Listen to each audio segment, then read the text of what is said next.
먼저 2024년 회계결산 및 2025년 예산 방법도 공동회의에서 진행이기 때문에 참고하시면 될 것 같습니다. 먼저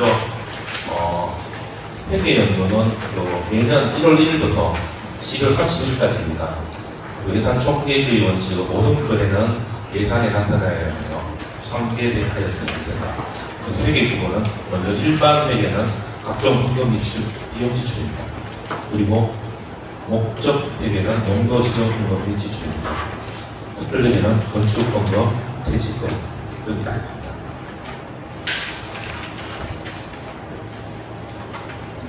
교회 회계 목적은 하나님께 영광을 돌리고 또 정책적 특정에 유용한 회계 정보를 제공하며 역사적인 기록을 유죠. 그리고 선한 정직 예산을 건강해야 합니다.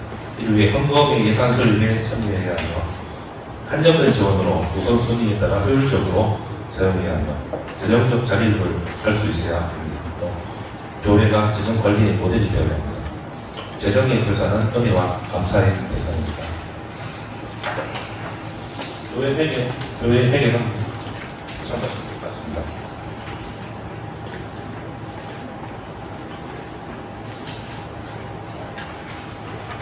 예산이란 교회의 사명과 목표의 방향을 수치하고 있습니다.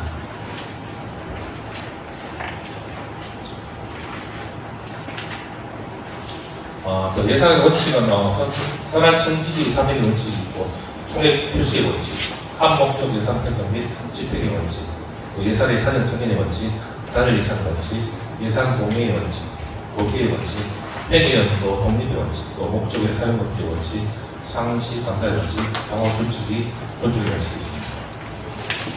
예산은 절감이 아니라 교회 사명의 달성입니다. 예산 수입 팁을 보시면 되고 참고하시면 됩니다.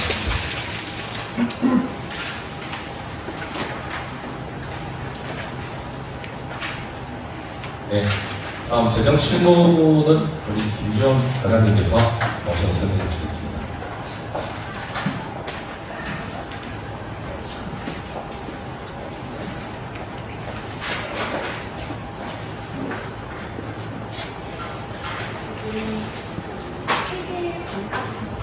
회계 담당자분과 부장님, 담당 교육자님은 이 예산 신청서를 각자 맡으시는 거 챙겨가시면 되고요. 이거 청구 방법이라는 게 나올 경우는 회계 담당자님만 챙겨서 보시면 되십니다.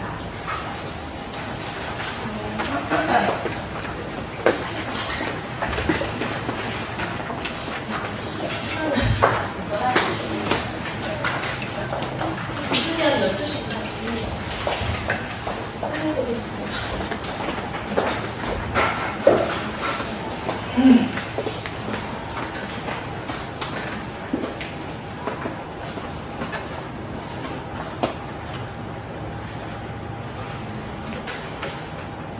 이게 지금 종이로 드린 거니까 보시면 되고요.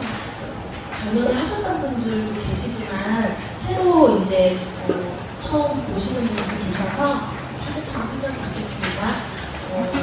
재정 청구서는 먼저 돈을 받아서 추후에 이제 사용하실 때 쓰시는 거예요. 예를 들어 이제 50만 원을 먼저 받아서 내가 이제 한 달 동안 쓰고 나중에 한 달 끝날 때 정산을 하겠다 할 때 이제 청구서를 쓰시는데 2월 운영비 이렇게 쓰시고 그다음에 여기 분과는 본인 분과를 쓰시고 부서는 본인 부서를 쓰시고 이렇게 해가지고 이제 이 금액은 자세하게 굳이 안 쓰셔도 되고요. 그냥 대략적으로 운영비, 교육비 이런 식으로만 해서 총액만 이렇게 기재해 주시면 되고 여기 밑에 회계 연간 예산의 연간 집행 누계, 예산 집행 잔액, 회계 잔액 이거는 회계님들이 현재 내가 얼마큼 남아있는지 얼마를 썼는지를 회계님들이 아시라고 쓰시는 거예요.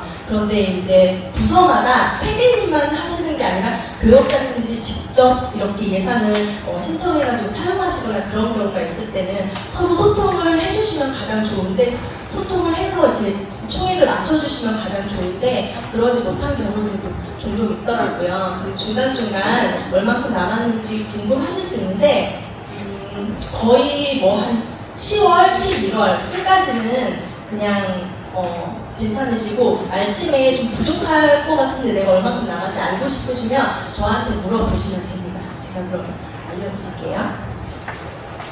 그다음에 정산 명세는 아까 처음에 내가 받아서 쓴 거를 이제 내가 정산할 때 사용하기도 하고요.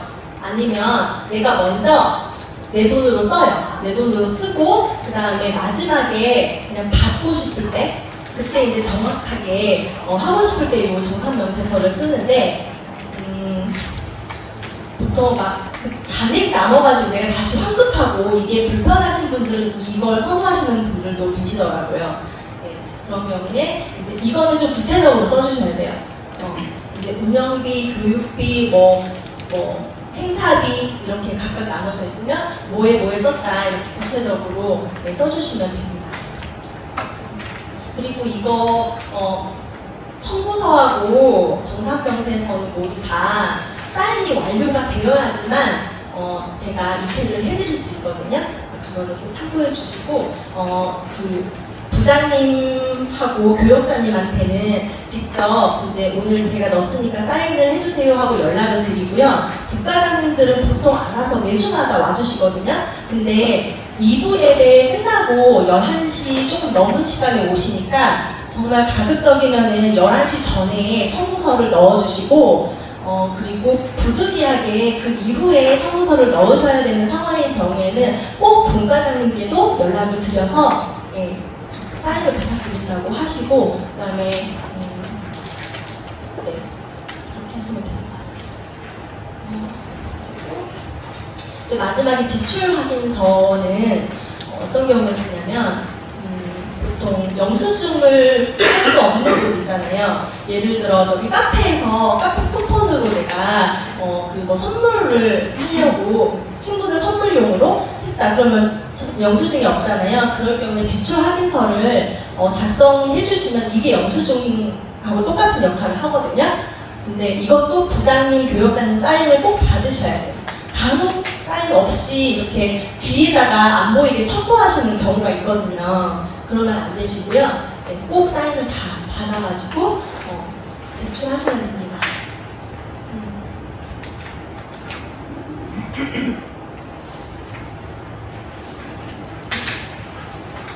그리고 이제 보통은 운영비를 매 달마다 이렇게 청구를 하시잖아요. 1월, 2월, 3월 이렇게 하시는데 행사 같은 경우에는 행사 날짜는 한 달 후인데 한 달 전부터 준비하시느라고 이렇게 나가는 경우가 있어요. 그럴 때만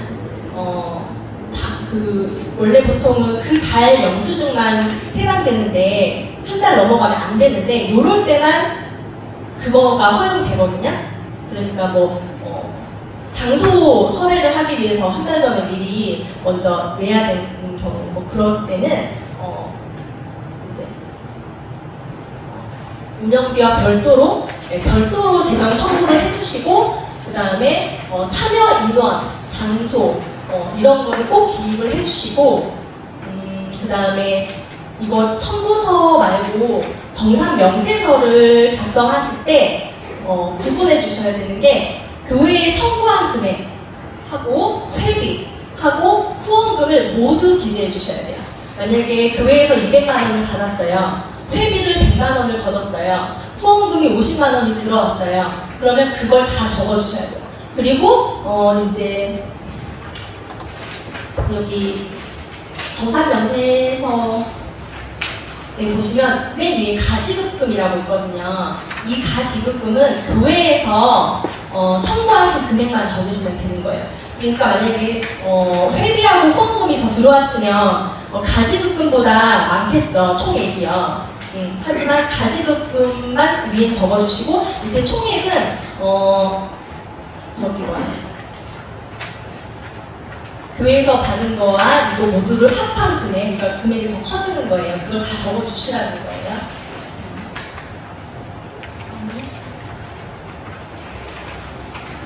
영수증은 요즘은 거의 대부분 뭐 현찰로 뭐 사시는 분들이 없어서 이제 이 이후에 사례 나오는 것도 좀 하나없을 수 있는데 카드 전표에는 뭘 했는지 안 나오고 금액만 나오는 경우가 있잖아요.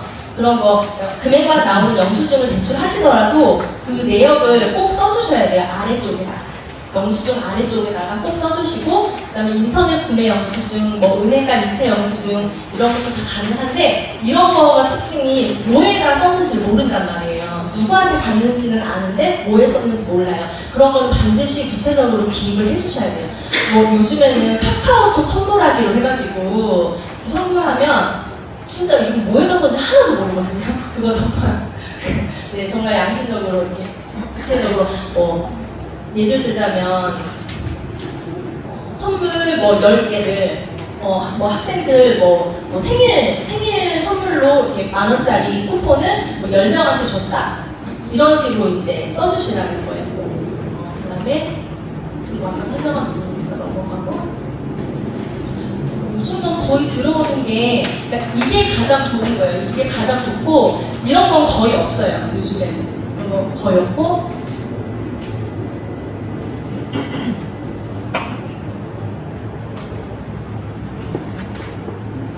모범 사례를 제가 보여드리는데 이대로만 해주시면은 제가 걱정이 없어요. 뭐냐면 용도 목적을 아래쪽에다가 상세하게 이렇게 기록해 주시는 거예요. 그 다음에 이제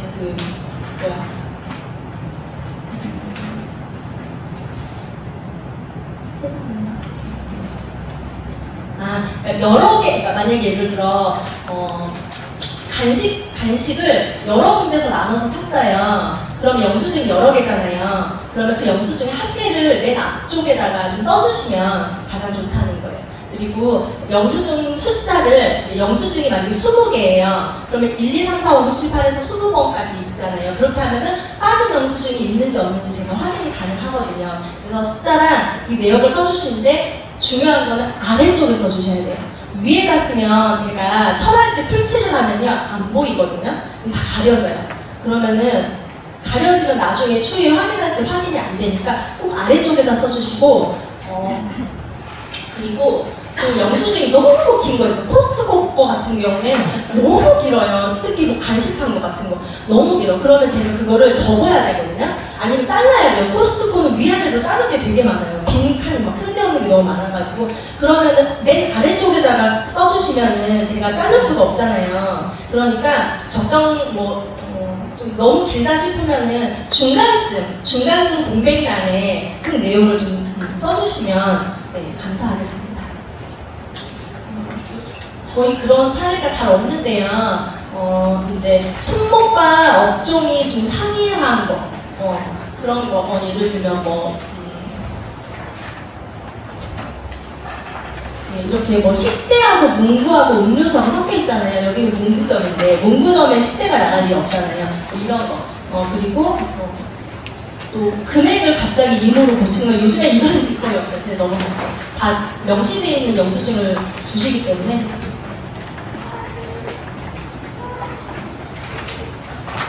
그리고 중요한 거 뭐냐면 여기 그 무슨 행사인 경우에 어디를 갔잖아요. 그러면 누가 몇 명이 갖고 어떤 행사였는지 예를 들어 뭐 청년부 같은 경우에는 이제 뭐 여러 가지 새로운 시도를 되게 많이 하시기 때문에 이제 제가 그 소식을 모르니까 예를 들어 베들레헴 사역을 했다. 베들레헴 사역이 뭐지? 근데 막 빵 사고 빵틀 재료 사고 이거 빵 만들어서 뭐 주시는 건가 보다 이렇게 제가 알 수 있어요. 그러니까 행사 무슨 내용으로 몇 명이 뭐 어디 얼마큼 그런 걸 좀 써주시면 제가 좀 이렇게 잘 알 수 있습니다.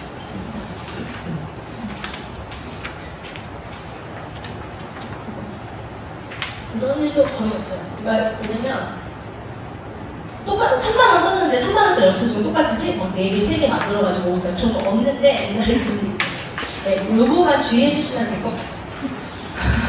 시간이 조금 오가됐는데 장모님.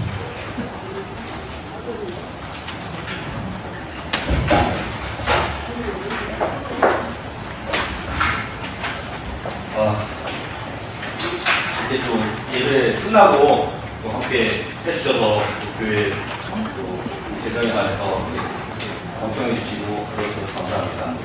이게 교회 회계라는 게 회사 같이 어떤 정해진 어떤 룰에 의해서 직능이냐 이렇게 따져가면서 하는 게 아니라 어떤 기본적인 틀이 갖춰져 있지만 그 세부적인 실무적인 어떤 그런 일들은 우리가 만들어간다고 생각하시면 될 것 같아요. 그래서 맨 앞장에 보시면 그 분과장님 연락처가 있는데 분과장님을 자주 좀 괴롭혀 주시고 더 이상 있으면 적극적으로 이렇게 건의 좀 해주셨으면 좋겠습니다. 그러면 우리가 좀 이거는 바뀌어야 되겠다 하는 거는 당연히 논의를 해서 어떤 그런 걸 바꿔가면서 좀 우리 교회의 실정에 맞는 어떤 그런 회계 원칙들을 잡아가는 그런 시간이 되었으면 좋겠습니다. 시간이 좀 많이 지체됐는데 3부 예배도 드리셔야 되는 분이 계셔서 기도로 마무리하겠습니다. 수고 많으셨습니다. 2025년이 시작되었습니다. 작년에 주님이 부어주신 감사의 열기가 올 한 해로 이어져 2025년을 가득 채워주실 주님을 의지하며 감사와 영광을 올려드립니다. 올해도 각 부서를 귀하게 섬겨주실 부서의 살림분들이 한데 모여 재정교육을 진행하였습니다. 귀하게 섬겨주실 각 부서의 교육자님, 부장님, 총무님, 회계님께 맡겨주신 부서 재정을 집행하며 애쓰실 때 시험 드시는 분 한 분도 안 계시게 하시며 오히려 은혜와 기쁨이 함께할 수 있도록 축복하여 주시옵소서. 오늘 재정교육으로 모든 것을 채울 수 없을지라도 주님께서 그 빈틈을 은혜로 채워주시며 각 부서의 재정을 튼실하게 채워주실 줄 믿습니다. 올 한 해 끝날 때쯤에는 재정 담당자들의 은혜의 간증들이 함께하는 한 해가 되어지길 기대하오며 하늘빛 우리 교회의 재정을 주님께 올려드리며 살아계신 예수 그리스도 이름으로 기도드립니다. 아멘. 수고하셨습니다.